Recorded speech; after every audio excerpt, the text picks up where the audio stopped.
Welcome everyone. I wanted to make a video talking about this Mardu Plow deck that I ran on Monday on my Twitch stream, and we ended with a record of 11-2 on stream.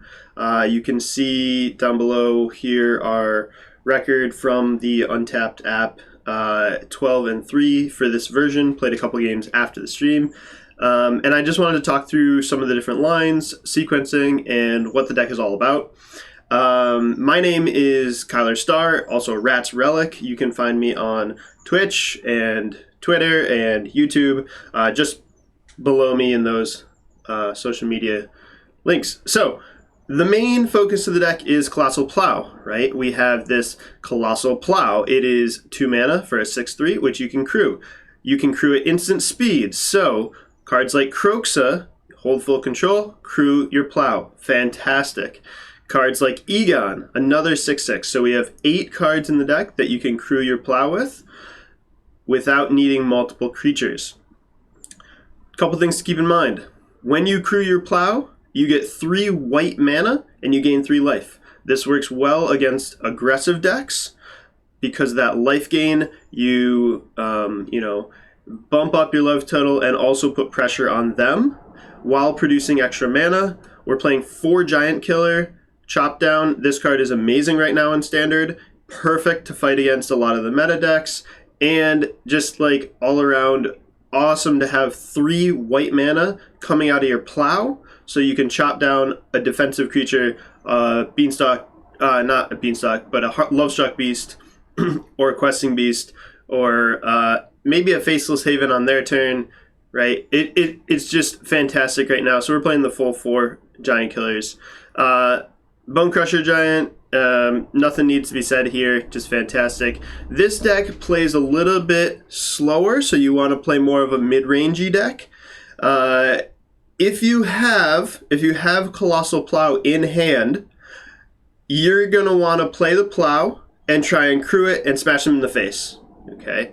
If you don't have the Plow, you want to take a different route. You want to slow your thoughts down. You want to play Valky. You want to play Bone Crusher Giant. Try and slow your opponent's game plan down to push it into the mid-range of the game, because then you can take over with a card like Showdown of the Scalds, or you can start getting value off of Timeric Calls the Dead, Kroxa, and Egon. Now, don't be afraid to play Throne of Death on 1. Perfectly fine. A great way to start filling up your graveyard and possibly escaping Kroxa earlier than you might plan. Valky, don't forget this is legendary, so don't play 2 of them. But there also is Tibalt on the other side. We cast Tibalt many times. The game can go long, and so you can actually just cast Tibalt for 7 mana. Or there are some situations where you can Plow, get some extra mana, and cast Tibalt earlier than you might expect. The gameplay of plowing is pretty straightforward. If you have questions, you can get into our Discord and ask questions on the main deck gameplay. But the sideboarding is where it gets a little bit interesting. One thing I just do want to mention is this deck is still early on in the stages. We have a small sample size. This is version 6, as you can see down below. I went through many different versions before. I even played Runeforge Champion, tested out some runes, played Lurrus in the main, but all of those kind of were worse than what I ended on, which was this for Monday's stream. Gigantha being the companion is perfect. Better than Lurrus being in the main deck, I found, and having 4 Giant Killers was better than what I was doing with Runeforge Champion or Lurrus and Alseid with Protection. You don't want to focus entirely on your graveyard, because then graveyard hate against you becomes pretty good. So we're just using our graveyard as a tool, but also putting these big threats on the board, 6/6s and Plows and stuff like that. In the main deck, there's 4 kind of flex slots, and you can play with these if you want. Sultai Control, I think, is something you really, really do need to be prepared for, or Sultai Emergent Ultimatum. So 1 Duress, 1 Raidane, and 1 Elspeth's Nightmare all are fair tools against them. If you're facing tons and tons of it, you could even bump it up to 2 Duress in the main. It's probably fine. The Raidane has been phenomenal in most matchups, and it costs 3 white mana, so you can cast it in the same turn that you plow. So for example, an easy sequence or a line that comes up often is Colossal Plow on 2, and then play Egon on 3, crewing your plow, having an additional 3 mana, and casting Raidane. Okay.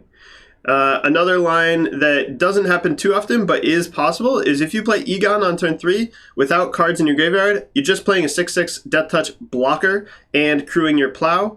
What you can also do is on your 4th turn, set a stop on your upkeep. Before you sacrifice Egon, you can crew during your upkeep, crew the plow on turn 4, and then if the plow attacks, you'll be generating 3 extra mana, so you'll have 7 mana on turn 4.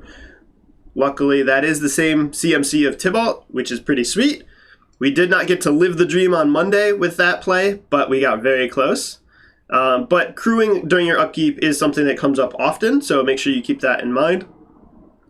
Again, these 4 flex slots are just, things that my testing came up with. If you want to change them around, you can. One thing with the sideboard, my sideboard is slightly different from Monday's. I took out 1 Revoke Existence. So on Monday, we were playing 2 Revoke Existence in the sideboard, and we never sided them in. They are for Klothys.